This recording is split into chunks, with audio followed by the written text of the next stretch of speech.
கருடனை சந்திக்க அப்பாயின்மெண்ட் இல்லாமல் வந்திருந்தான் சர்வா. அவனுடைய பாதுகாவலர்கள் சர்வாவை உள்ளே விடாமல் பிரச்சனை செய்ய சரியாக அந்த இடத்திற்கு வந்து சேர்ந்தான் கருடன். சர்வாவை மேலும் கீழும் பார்த்தவன், உங்கிட்ட பணம் இருந்தா உள்ள போய் பேசலாம், இல்லனா இப்படியே ஓடி போயிடு என்று கூறினான். அதைக் கேட்டு சிரித்த சர்வா, கவலைப்படாதீங்க, நீங்க போதும் போதும்னு சொல்ற அளவுக்கு என்கிட்ட பணம் இருக்கு என்று கூற, அதைக் கேட்டு சிரித்த கருடன் சர்வாவை உள்ளே அழைத்துச் செல்ல முடிவு செய்தான். இந்த உலகத்திலேயே கருடனுக்கு பிடித்த ஒரு விஷயம் இருக்கிறது என்றால் அது பணம் மட்டும்தான். சிகரெட்டை மறுபடியும் வாயில் வைத்து புகைக்கத் தொடங்கியவன் சர்வாவையும் பவானியையும் உள்ளே அனுமதிக்கும்படி செய்கை செய்துவிட்டு சென்றுவிட, அவனை சர்வா மற்றும் பவானி பின்தொடர்ந்து இருவரும் உள்ளே நுழைந்தனர். கடவுளே, இப்ப வரைக்கும் எந்த பிரச்சனையும் இல்லை, இதே மாதிரி பேசி முடிச்சுட்டு போற வரைக்கும் எதுவும் நடக்கக்கூடாது என்று மனதிற்குள் வேண்டிக் கொண்டான் பவானி. உள்ளே சென்றதும் ஒரு பெரிய அறை. ஆனால் அலங்கோலமாய் அனைத்தும் ஆங்காங்கே சிதறிக் கிடந்தது. புத்தகங்கள் ஒரு மூலையில் கிடக்க, அதை பார்த்தாலே பல வருடங்களாக யாரும் அதை படிக்கவில்லை என்று அப்பட்டமாக தெரிந்தது. இன்னொரு புறம் ஸ்மோக்கிங் பைப்புகள் கடல் போல் குவிந்திருக்க, அனைத்தையும் பார்த்து கொண்டே உள்ளே நுழைந்தான் சர்வா. அந்த இடத்தில் காவலுக்கு பல ஆட்கள் இருந்தனர். சர்வர்களை எண்ணி பார்க்க மொத்தம் 15 பேர். யோசனையுடன் சர்வா முன்னேறிச் செல்ல, ஒரு நிமிஷம் என்று குறுக்கே வந்து நின்ற ஒரு கார்டு பவானி மற்றும் சர்வா இருவரையும் செக் செய்தான். அதில் சர்வாவுடைய கார்டு அவனிடம் மாட்டிக்கொள்ள, பாஸ், கார்டு வச்சிருக்கான் என்று அதை எடுத்து கருடனிடம் காட்டினான். சர்வா அவனை முறைத்து, கார்ட குடு என்று கேட்க, அந்த பக்கமிருந்து சிரித்த கருடன், நாங்க அப்படியெல்லாம் கார்டு கொடுக்க மாட்டோம், இந்த மீட்டிங் முடிகிற வரைக்கும் நீ காத்திருக்கணும், அப்பதான் உன் கார்டு உன் கைக்கு வரும் என்று கூறினான். இந்த மீட்டிங்குக்கும் என் கார்டுக்கும் எந்த சம்பந்தமும் இல்ல, ஒழுங்கா திருப்பி கொடுங்க என்று மீண்டும் கேட்டான் சர்வா.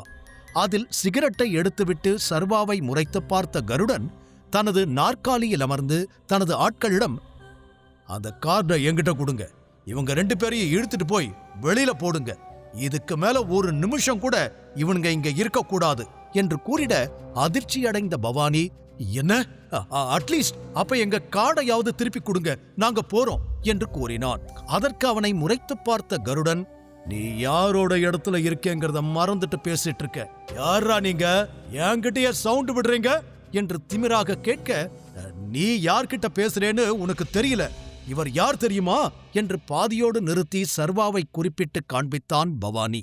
அதை கேட்டு சிரித்த கருடன், யார் இவரு, போலீஸா, ரிப்போர்ட்டரா, சீஃப் மினிஸ்டரா இல்ல பிரைம் மினிஸ்டரா? கடவுளா இருந்தாலும் நான் பயப்பட மாட்டேன், இந்த நிமிஷம் அவன் என்னோட இடத்துல இருக்கான், நான் நினைச்சா அவனை என்ன வேணாலும் பண்ண முடியும், அவன்தான் என்ன பார்த்து பயப்படணும் என்று திமிரோடு கருடன் கூற, அவனது பேச்சை கேட்டு லேசாக பயந்து போனான் பவானி. ஆனால் சர்வா அதை கண்டுகொள்ளவே இல்லை. லேசான சிரிப்போடு, நீ பேசுறது நடந்துக்கிறதெல்லாம் பார்க்கும்போது ஒரு விஷயம் நல்லா தெரியுது, நீதான் நான் தேடி வந்த கருடன், நான் சொல்றத நல்லா கேளு, உனக்கு கடைசியா ஒரு வாய்ப்பு தரேன், என் கார்டை என்கிட்ட கொடுத்துரு, இல்லனா இங்க நடக்க போறது எதுக்கும் நான் பொறுப்பில்லை என்று கையை முறுக்கிக் கொண்டே சொல்ல, அந்த பக்கம் கருடன் லேசாக அதிர்ந்தான். பிறகு என்ன நினைத்தானோ தெரியவில்லை, இவன் போலீஸ்காரன்டா, நம்மளையெல்லாம் பிடிக்கத்தான் வந்திருக்கான், இவனை பிடிங்க பிடிங்கடா என்று கத்த பவானி பயந்து போனான். அவனுக்கும் என்ன நடக்கிறது என்று புரியவில்லை. சர்வாவின் கார்டை வைத்திருந்த அடியாள் மட்டும் நகர்ந்து கொள்ள, மற்ற அடியாட்கள் அனைவரும் சர்வாவை நோக்கி வந்தனர். அவனை விடாதீங்க, அவனை அடிங்க என்று சிகரெட்டை பற்ற வைத்துக் கொண்டு மீண்டும் கூறினான் கருடன். சர்வா அவனை மீண்டும் நிமிர்ந்து பார்க்க, இந்த முறை கருடன் கண்களில் சர்வாவை அழிக்க வேண்டும் என்ற வெறிதான் தெரிந்தது.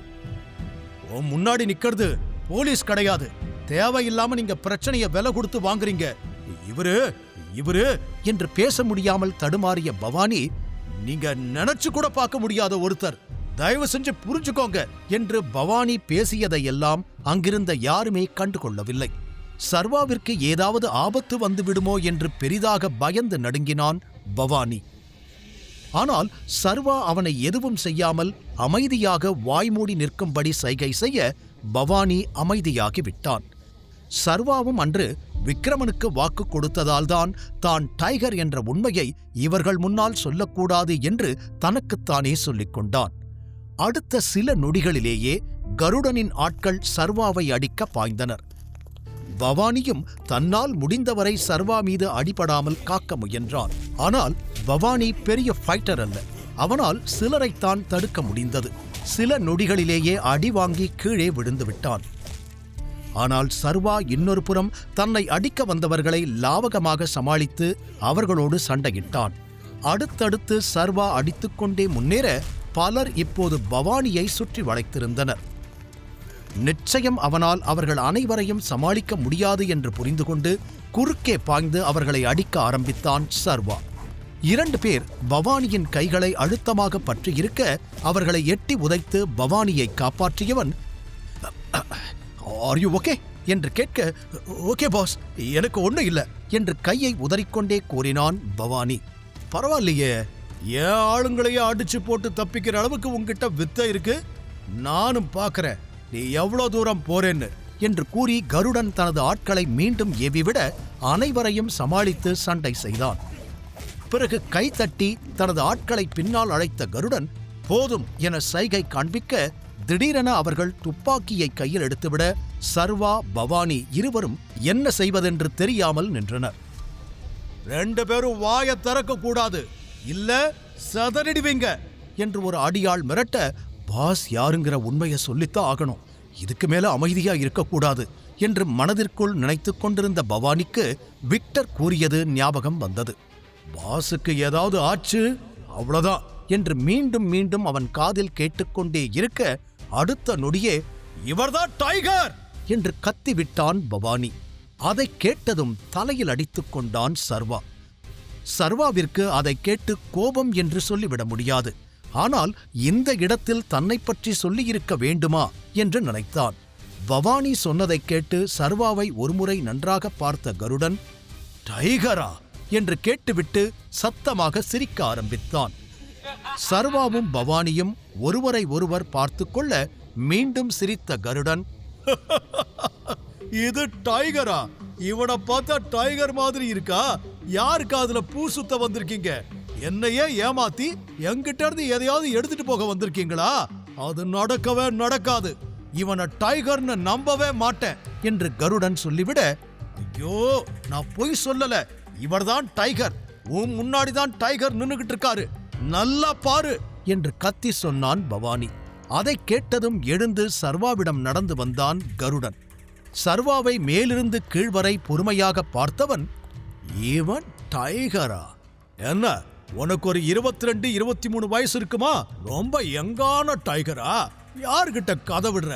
இதெல்லாம் நான் நம்ப மாட்டேன்" என்று மீண்டும் அதையே கூறி 2 அடிகள் பின்னால் செல்ல, "உன்னோட இந்த சின்ன சந்தேகம் உன் வம்சத்தையே அழிக்க கூட வாய்ப்பு இருக்கு" என்றான் சர்வா. "என்னடா விட்ட ஓவரா பேசுற?" என்று கருடன் சர்வாவை அடிக்க கைவோங்க அந்த கைகளை அழுத்தமாக பற்றினான் சர்வா. சில நொடிகள்தான் அந்த கையை பிடித்திருப்பான். ஆனால் கருடனால் வலி தாங்க முடியவில்லை. கத்தியே விட்டான். "ஆ, அம்மா!" என்று அலறி கருடன் பின்னால் நகர அவன் மறைத்து வைத்திருந்த துப்பாக்கியை சட்டென அவனிடமிருந்து தூக்கிய சர்வா கருடனின் கழுத்தை தன் கைகளால் வளைத்து பிடித்திருந்தான். கருடனின் ஆட்கள் அனைவரும் அதிர்ந்து பார்க்க சர்வாவுடைய கார்டை வைத்திருந்தவன் வேகமாக முன்னாடி வந்து, "ஏய், என்னடா பண்ற? அவரை விடு" என்று கத்தினான். துப்பாக்கியை அவன் பக்கம் திருப்பிய சர்வா, "என் கார்டை கொடு, இல்ல உன் பாஸோட மூளை சதறிடும்" என்று மிரட்டிவிட்டு துப்பாக்கியை மீண்டும் கருடன் தலைமேல் வைத்தான். கார்டை கொடுக்கலாமா வேண்டாமா என்று அவன் யோசித்துக் கொண்டிருக்க வெளியிலிருந்து துப்பாக்கி சுடும் சத்தம் கேட்டது. அனைவரும் அந்த சத்தத்தில் அலர்ட் ஆகி திரும்பி பார்த்தனர். வெளியிலிருந்து பலர் உள்ளே ஓடி வந்தனர். வந்தவர்கள் சர்வா மற்றும் பவானியை சுற்றி பாதுகாப்பு வளையம் போல நின்று கொண்டனர். அனைவர் கையிலும் துப்பாக்கி இருக்க அது கருடனை நோக்கி குறிவைக்கப்பட்டிருந்தது. மீண்டும் தன் முன்னால் நின்றவனிடம், "என் கார்டு" என்று கையை நீட்டினான் சர்வா. இப்போது சர்வாவை பார்த்து பயந்திருந்த அவன் பதிலே பேசாமல் அந்த கார்டை கொடுத்து விட்டான். சர்வா அவ்வளவு நேரம் பிடித்து வைத்திருந்த கருடனை விட்டுவிட இருமிக்கொண்டே நகர்ந்தவன், என்ன நடக்குது இங்க? யார் இவங்க எல்லாம்?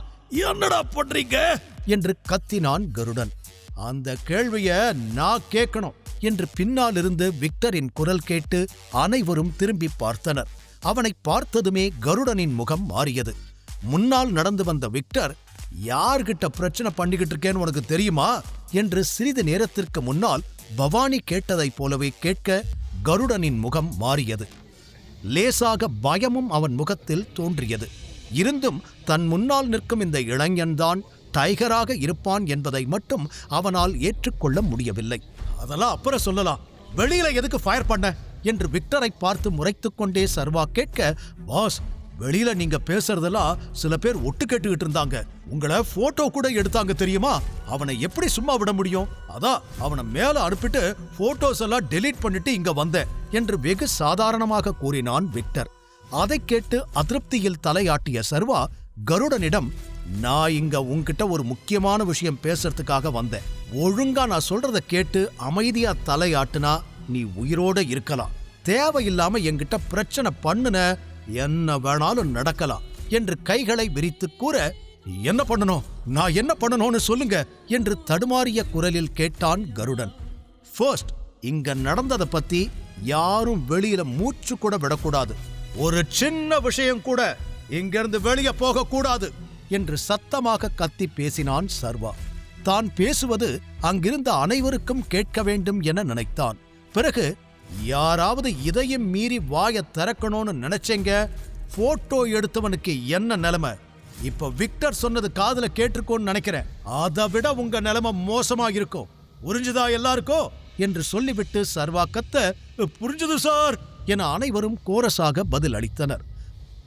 பிறகு தலையாட்டி விட்டு கருடன் பக்கம் திரும்பிய சர்வா, அந்த ஆகாஷ் அவன் கம்பெனியை விற்கிறதுக்காக உன்னை தேடி வந்ததா கேள்விப்பட்டேன். அவன் கம்பெனியில எனக்கும் ஷேர் இருக்கு. அதை பத்தி உன்கிட்ட சொன்னானா? அந்த ஷேர்ஸ்கான பணத்தை அவன் இன்னும் எனக்கு தரவே இல்லை என்று சர்வா கூறியதும் சில நொடிகள் யோசனை செய்துவிட்டு அவனை பார்த்த கருடன், நீங்க என்ன பேசுறீங்க? நீங்க என்ன பேசுறீங்கன்னு எனக்கு புரியல. யார் ஆகாஷ்? அவன் எப்போ என்ன பார்க்க வந்தான் என்று ஒன்றுமே தெரியாதது போல பேச அதை கேட்டு சிரித்தான் சர்வா. கருடன் பொய் சொல்கிறான் என்பது சர்வாவிற்கு அப்பட்டமாக தெரிந்தது. அதனால் மீண்டும் தனது துப்பாக்கியை அவன் நெற்றியின் மீது வைத்தவன், லாஸ்டா சொல்றேன், ஒழுங்கா என்கிட்ட உண்மைய சொல்லு. தேவையில்லாம பொய் சொல்லி தப்பிக்க நினைச்சா அப்புறம் பேசுறதுக்கு நீ உயிரோடவே இருக்க மாட்ட என்று சர்வா கூறியதும் மிரண்டு போன கருடன், எனக்கு தெரியும், ஆகாஷ் இங்க வந்தா அவனோட கம்பெனியை விற்கணும்னு சொன்னான். ஆனா அந்த கம்பெனில வேற யாருக்கும் ஷேர் இருக்குன்னு அவன் சொல்லவே இல்லை என்று கருடன் கூற, அப்படியா, இதை நாங்க நம்பணுமா என்று பின்னால் இருந்து நக்கலாக கேட்டான் விக்டர். நான் உண்மையதான் சொல்றேன். டைகர் கிட்ட நான் ஏன் பொய் சொல்ல போறேன்? ஆகாஷ் அந்த கம்பெனி முழுக்க அவனுக்கு தான் சொந்தம்னு சொன்னான். இந்த டீலை முடிச்சு கொடுத்தா அவனுக்கு 50%, எனக்கு 50%ன்னு சொன்னான்.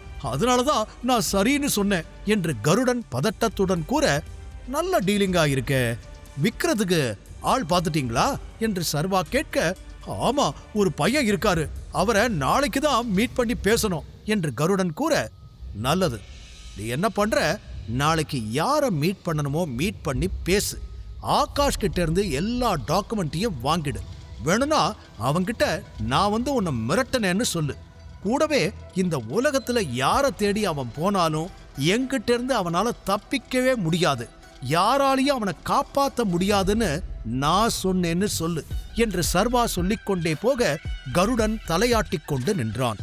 அப்புறம் ரொம்ப முக்கியமான விஷயம், அந்த டாக்குமெண்ட்டை அவன்கிட்ட இருந்து வாங்கி என்கிட்ட கொடுக்கணும் என்று இறுதியாக சர்வா கூற, அப்படின்னா என்னோட பணம் என்று பாவமான முகத்தோடு கேட்டான் கருடன். அதை கேட்டு சிரித்த சர்வா, பணம் எல்லாம் கிடையாது, ஏற்கனவே நீ பண்ணின வேலைக்கு உன்னை நான் உயிரோட விட்டுருக்கிறது பெரிய விஷயம், இதுல பணம் வேற வேணுமா என்று சர்வா கேட்க கருடன் முகம் மாறிப்போனது. அப்புறம் இன்னொரு விஷயம், நான் பணம் தரலேன்னு அந்த ஆதிசேஷன் கிட்ட போய் டைகரை பத்தி சொல்லி உன் பணத்தை அவர்கிட்ட இருந்து வாங்கிக்கலான்னு ஏதாவது முட்டாள்தனமா திட்டம் போட்ட என்று துப்பாக்கியை சுழற்றி காண்பித்த சர்வா, அடுத்த நிமிஷம் நீ உயிரோடு இருக்க மாட்ட என்று எச்சரித்தான். இதைப் பற்றி பேசுவதற்கு முன்னரே ஆதிசேஷனை சந்தித்து டைகர் பற்றிய உண்மைகளை கூறி அவரிடமிருந்து பெரிய அளவில் பணம் வாங்கலாம் என்று திட்டம் போட்டு வைத்திருந்தான் கருடன். ஆனால் இப்போது சர்வா மிரட்டிய பின்னும் அதை செய்வானா கருடன்? ஆதிசேஷனுக்கு சர்வாவின் உண்மையான அடையாளம் தெரிந்தால் என்ன நடக்கும்? முழு கதையையும் கேட்டு மகிழ பாக்கெட் FM ஆப்பை டவுன்லோட் செய்யுங்கள். லிங்க் டிஸ்கிரிப்ஷனில் கொடுக்கப்பட்டுள்ளது.